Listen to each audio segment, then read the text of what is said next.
play it all or nothing. Yeah, need it all in advance. The opposition know we're ready for it. Like a supper we eating, it won't be the last. Grind all the muscle, pull up. Parker right on the grass. We coming in, take over everything, run it up. Nothing holding me back. 3 in the wood, rushing. Welcome to Takeover, the most underrated sports debate show on YouTube. Make sure you like and subscribe for your bi-weekly sports content. And I know I usually get right into it, but 91% of you guys who watch our videos are unsubscribed. Subscribe. That's an L. You keep coming back. Subscribe.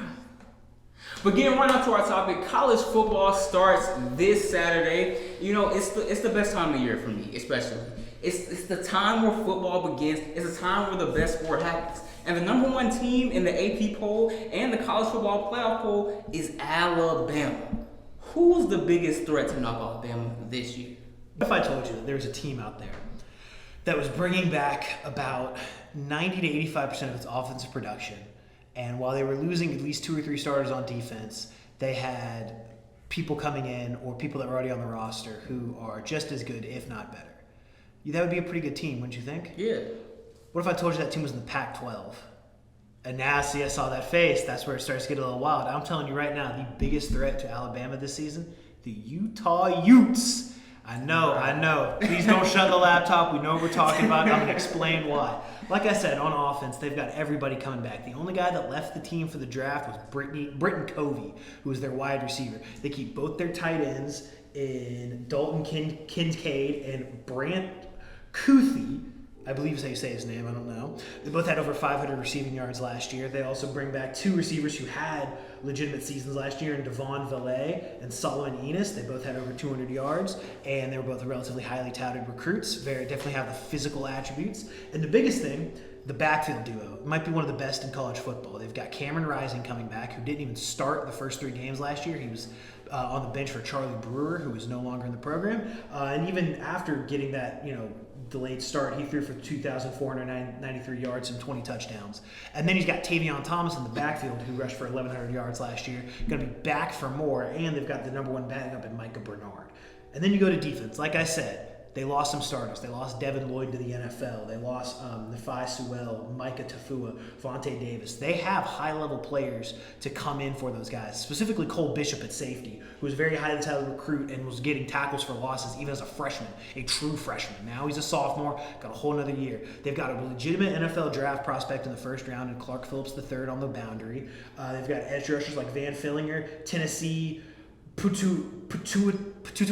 I don't know. I love Western schools because they have names like that. It's so cool. Google it. You'll see how to spell it. And if I did it wrong, please tell me. They've also brought in Mohamed Diabate from Florida, who was a high 4-star recruit. And he's produced pretty well in his college career. He's coming from an SEC school, so he must be pretty good. Like I said, all these guys have it. And the biggest thing, right, is Alabama knows what to expect from Ohio State and Georgia because they play them all the time because the same 3 teams always make the college football playoff. They don't know what to expect from Utah. Ohio State knows what to expect from Utah because they damn near got beat last year in the Rose Bowl. The only reason they didn't get beat was because Jackson Smith and Jigba decided to go absolutely super saiyan. He definitely doesn't do it this year. I think I got Utah. And we'll see early because they play Florida week 1. And if they wallop Florida, I'm not going to look that crazy.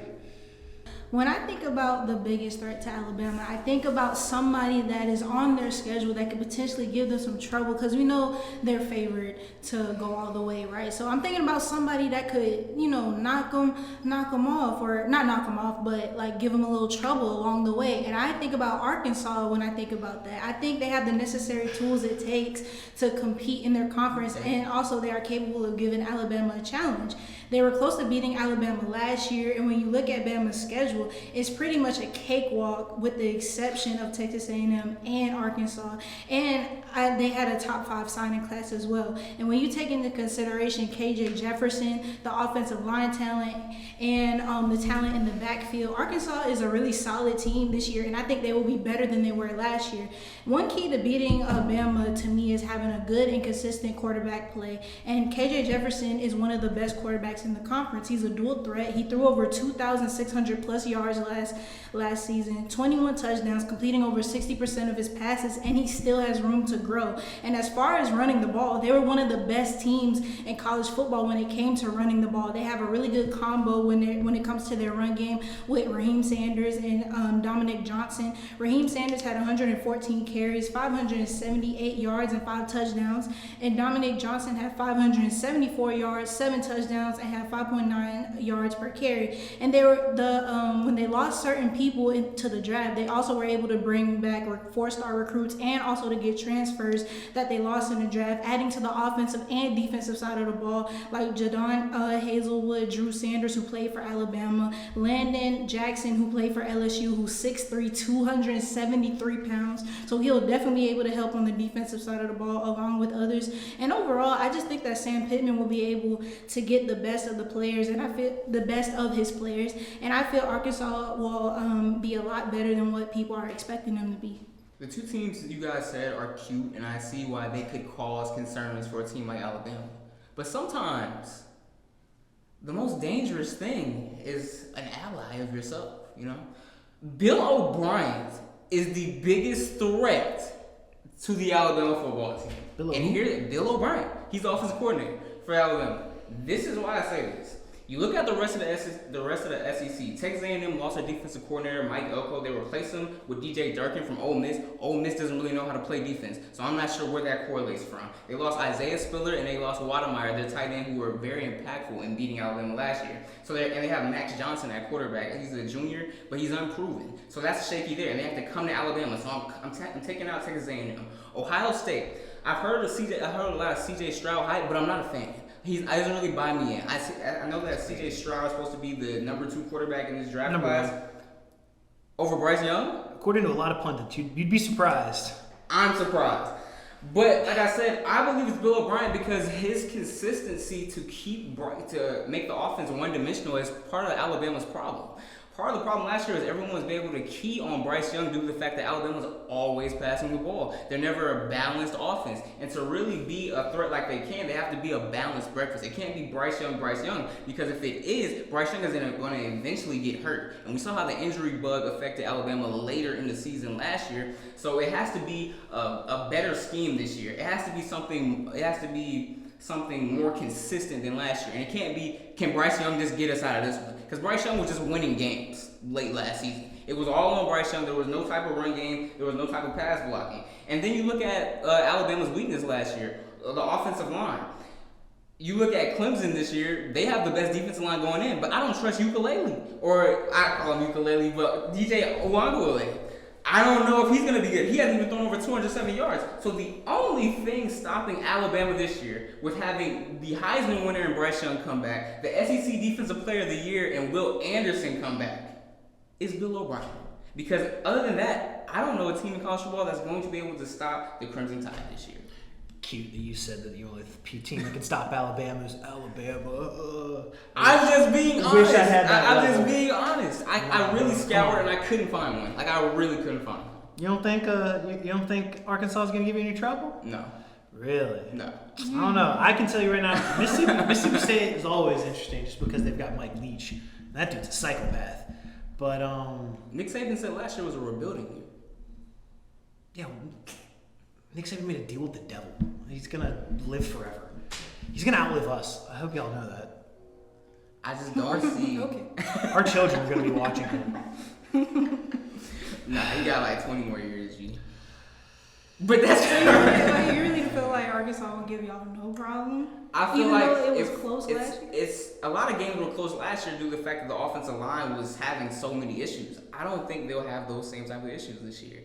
Like, even I was watching ESPN earlier. Greg McElroy is like, it wouldn't be surprising if Bama went 12-0 or 11-1 this year due to their schedule and due to the teams they have to face. So that's why I said it's more on Bill O'Brien, so we're not overusing Bryce Young, because I believe he's the best quarterback in the draft class. He's the best quarterback in college football, so you can't overuse him. So I think it's on Bill O'Brien. If we're talking about the schedule, I think it's Auburn, because you guys always have problems with Auburn. It's always close. It's always rivalry with them, yeah. TJ no matter who it Finley, is. apparently. I don't know, man. But they don't have Bo Nix this year, so they're probably even better. Yeah, they will. They will. But He's trash. trash. That's hey, he might beat Jordan. He might beat Jordan. He will not beat He Jordan. might beat Jordan. He will not You beat want to put it Jordan. aside? I bet they cover the spread. What's the spread? 14. I might take that bet, Loki. Okay, all right. We'll talk about that after the cameras are. Let's talk about that after the cameras are. But that's the wrap of our episode. Josh, you have anything to say? Real talk, like shout out Brian Robinson. Prayers up for that man, but also like that dude's a unit. If he showed up 2 days after with snacks, I heard, yeah. that's crazy. They really are built different down there in Bama, aren't they? Golly. Anything? Like he said in the beginning of the video, make sure you guys subscribe to the channel, hit the notification bell so you can be notified every time we upload, and leave a comment to let us know how you feel about the video. And don't forget to submit your takes. We know y'all like to talk, y'all like to answer the polls, y'all like to DM, but y'all don't want to submit takes. Quit acting scary. Submit a take. Those Twitter fingers are really strong. We're going week by week. Thank you guys for the support. Takeover out. Hey, champ. Yeah, we play it all in night. Yeah, need it all in advance. The opposition know we're ready for it. Like a supper we eating, it won't be the last. Grind out the muscle, pull up. Parker right on the grass. We coming in, take over everything, run it up. Nothing holding me back. 3 in the wood, rushing. I don't like Dutch, don't even matter, you know I'm a face. And when I roll a paper, I like to go double. Run up a check, flip a W, make it an M. I need